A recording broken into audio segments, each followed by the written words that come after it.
today I'm here with the DIY tutorial for the light up mirror that was featured in my VaporWave room tutorial, which, by the way, if you have not checked that out, go ahead and look at it. I think it's pretty cool, and you definitely get to see the mirror come together with the room.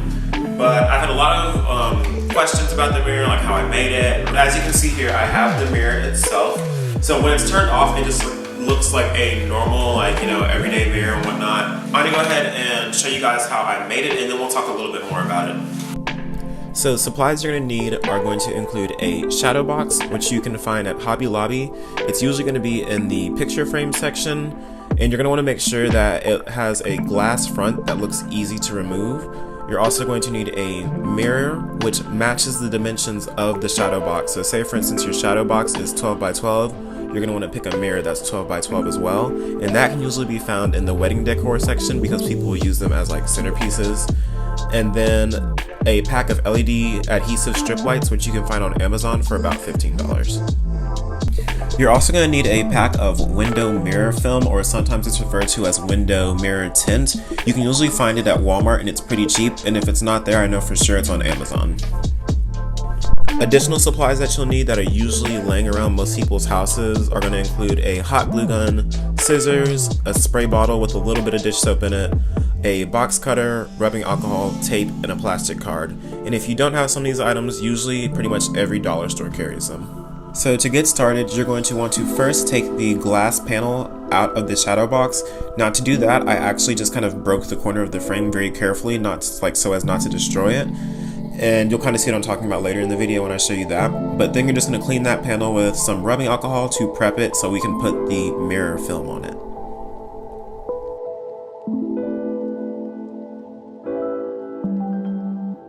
Next, you're going to get your roll of film, and there should be some instructions on the roll if you get confused at any point, but you're just going to roll out enough to cover your window panel, cut it out, and then after you've done that, you're going to want to take down 3 corners of the film, and that's just so that way whenever you peel the film, like the adhesive cover off, it won't roll back up on itself. So now I'm just going to peel back the top layer. Now the instructions say to get a spray bottle and mix a little bit of dish soap and spray it as you go. I don't really know what the purpose of that is, but I was just following the instructions so that way I didn't mess anything up. So as you can see, I'm just gonna kind of grab, peel, and spray as I go.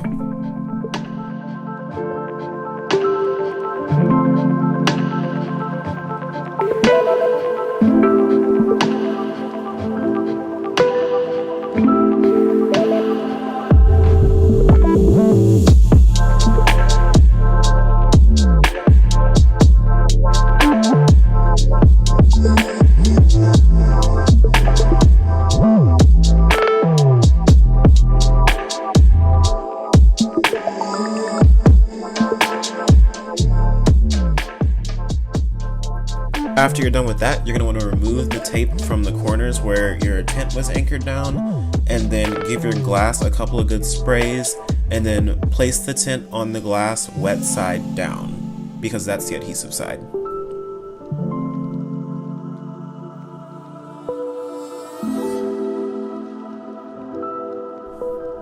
Now, I don't know why this is my favorite part, but you're going to grab your plastic card, so like an old gift card, I'm using a Sam's Club card, and you're just going to squeeze all of that water off of the glass. So as you can see, it's just kind of like scraping, scrape, scrape, scrape, scrape, scrape.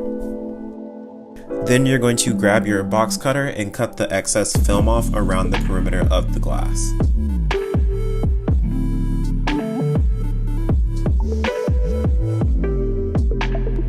So this is where things got a little tricky. So in the beginning I mentioned that you need to take the glass out of the shadow box. So as you can see down there where my finger is in the corner, I had broken that corner to remove the glass initially, and I was thinking that, oh well, since I got it out, it should be easy to put it back in the same way. I was dead wrong. So here you can see me struggle to put it in, and then finally I just decided that I was going to take the frame all the way apart. Now these frames are relatively cheap, so it should not be that hard for you to dismember it. You just want to make sure that you don't force it too hard. You just want to make sure it comes off even at the corners. And I'm just gonna take the mirror and fit it in, and then hot glue the seams of the wood back together.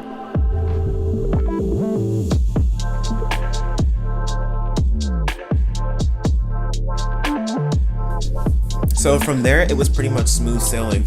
I just went ahead and grabbed my LED strip lights and then measured out the amount that I would need to cover the inside perimeter of my shadow box. And then it's self-adhesive, so all you have to do is peel the tape off and apply it as you go.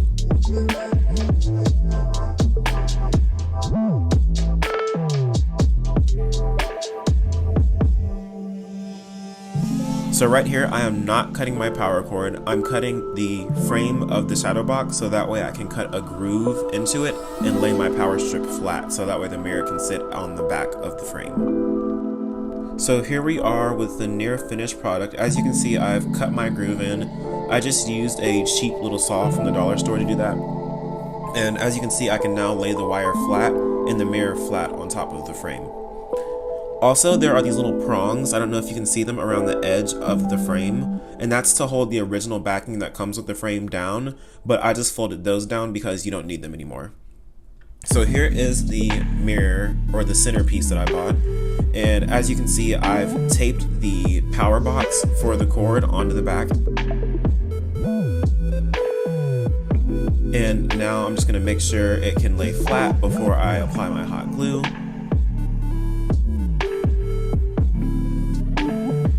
And here I'm just putting some glue into that groove so that the cord will stay and not come out. And you're gonna hold it and let it dry for a second.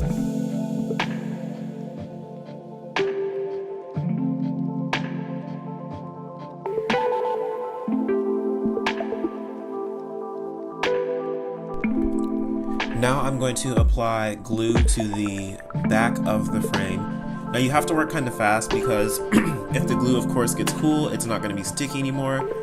And a pro tip for hot glue gun users: do not take your glue gun and cross over the inside of your frame because it leaves these like hairy little strings that will get on your mirror and drive you crazy. So make sure you always go around like the outside of it, if that makes sense.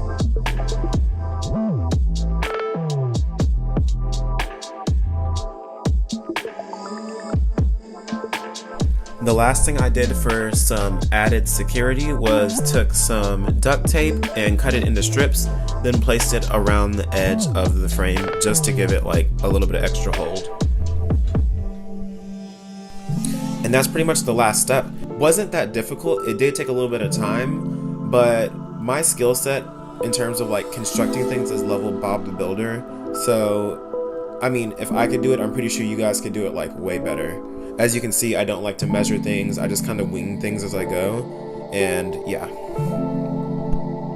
There are other tutorials out there on how to make one of these, but I myself do not have access to like buzz saws and freaking bulldozers to like, you know, build like whole wooden frames from scratch. So I had to make do, and I think it came out pretty good, so. Now the mirror does come with a, well not the mirror, but the lights that you get do come with a remote control. So it has multiple color functions and light patterns, whatever you want to call it, that you can choose from. And I will say that the actual remote itself is not that great. Like sometimes you have to push it like multiple times for the button to work. I don't know if it's the batteries or not. I haven't tried changing them yet, but it runs on like a watch battery, not just like AA or AAA batteries. Also, so I know a lot of people like to hang mirrors up in their house, but the way I made this mirror, it's made out of a shadow box, as I mentioned previously, and it is extremely heavy. I would say it's probably around like 5-6 pounds. So I'm sure you could find a way on the back of the mirror to like fix some like hanging, I don't know what you call them, but you know the things that you put like, either thing that the nail slides in, whatever you want to call it. I'm sure that you can find a way to do that. I myself am not going to do that because, as you saw in the video, I'm not very Bob the Builder savvy, and if I were to try to hang that up, it would probably crash onto my floor. So I'm just not going to do that. What I do is, like I said, I just leave it sitting on my dresser as is. You yeah, so if you have like pets or anything, be aware of that. Like especially cats. Like my roommate's cat frequently knocks this mirror over, and she has one more time to do it before we throw pause. So yeah, that's pretty much the whole tutorial. If you guys enjoyed this video or found it helpful, make sure you thumbs up and subscribe. If you have any other questions that I didn't answer in the video about the mirror, or anything else you see in the room that's in the room tutorial / tour video, go ahead and leave those in the comments below and I'll try to answer those. As always, see you next time.